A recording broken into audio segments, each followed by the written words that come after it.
What do you charge an Airbnb customer for daily service?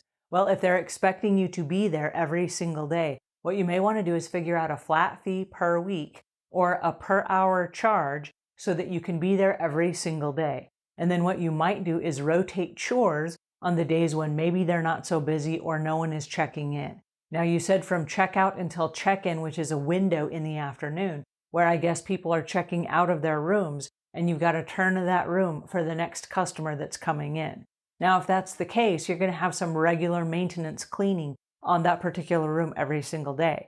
But there's some other stuff that you're probably not going to do every day, like baseboards and windows and walls and lights and ceiling fans and stuff in other parts of this person's house.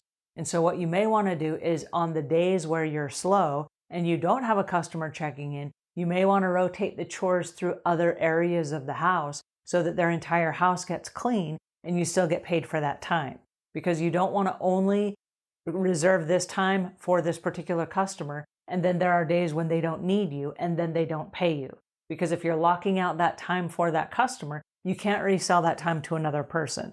And so you need to be paid for that time. So either a flat rate per week or a by the hour charge is probably going to be most effective and efficient for you and the Airbnb owner, because then they can budget that into their regular time. Now, there might other be services that they would have you do, like maybe they would have you check the person in, give them the key, have you be present when they sign a contract or whatever it is, so that you're acting as a hostess as well, so that you can add in to your services if that's what you're going to be doing.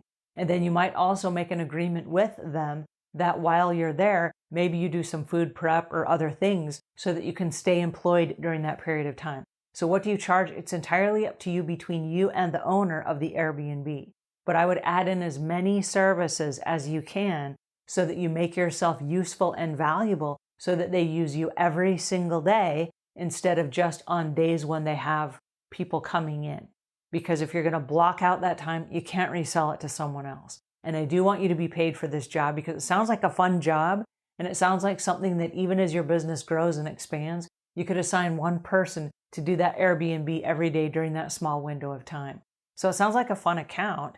And the Airbnb owner probably belongs to Airbnb groups, either on Facebook or in the neighborhood or in the community, that they could give you referral business to. So that again, as you outsource your business and as your business grows, you can put one person on station at every different Airbnb in the area and you can service that particular niche market.